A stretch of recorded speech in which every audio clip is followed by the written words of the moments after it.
তো দেখতেই পাচ্ছেন রংপুর চিড়িয়াখানার মূল আকর্ষণ হচ্ছে বাঘ। আমরা এখন কিন্তু সেই বাঘ দেখতেছি।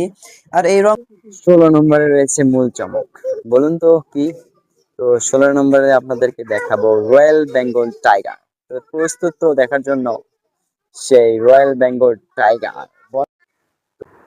তো দেখতেই পাচ্ছেন রংপুর চিড়িয়াখানার মূল আকর্ষণ হচ্ছে বাঘ। আমরা এখন কিন্তু সেই বাঘ দেখতেছি। আর এই রংপুর চিড়িয়াখানাতে 4টি বাঘ রয়েছে, 2টি বাঘ এবং 2টি বাঘিনী রয়েছে। বাঘিনী কিন্তু এর পাশেই রয়েছে, দুই দিকে থেকেই খোলা জায়গা রয়েছে, এরা যাওয়া আসা করতে পারে। কিন্তু এই মুড়ো বাঘ দেখতে পাচ্ছেন বিশ্রাম নিচ্ছে এবং এর বিপরীত পাশেই রয়েছে বাঘিনী, আমরা বাঘিনীও দেখাবো।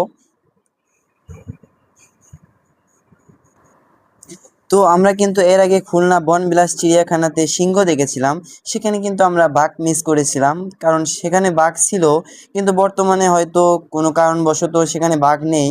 তো আমরা রংপুর চিড়িয়াখানায় এসে বাঘ দেখতে পারলাম, ভালো লাগছে বাঘটা দেখে। আর এগুলো হচ্ছে বাঘিনী, দেখতে পাচ্ছেন বাঘের পাশেই কিন্তু বাঘিনী রয়েছে, বাঘিনীদের খাঁচা রয়েছে। আর বাঘিনীও রয়েছে এখানে 2টি এবং বাঘ রয়েছে 2টি। তো ছেলে এবং মেয়ে বাঘ উভয় মিলে 4টি বাঘ রয়েছে রংপুর চিড়িয়াখানাতে। তো সব থেকে মূল আকর্ষণই হচ্ছে এই বাঘ। বাঘগুলো কিন্তু অনেক সুন্দর লাগছে এবং অনেক আগের বাঘ, দেখেই বোঝা যাচ্ছে অনেক বড়। এই পাশটায় হচ্ছে বাঘের খাঁচা এবং এই পাশটায় বাঘিনীর খাঁচা, এবং ভেতর দিয়ে কিন্তু জায়গা করে রাখা হয়েছে যাওয়া আসা করার জন্য। তো এটা দিয়ে আমার 2 নম্বর চিড়িয়াখানা ভ্রমণ।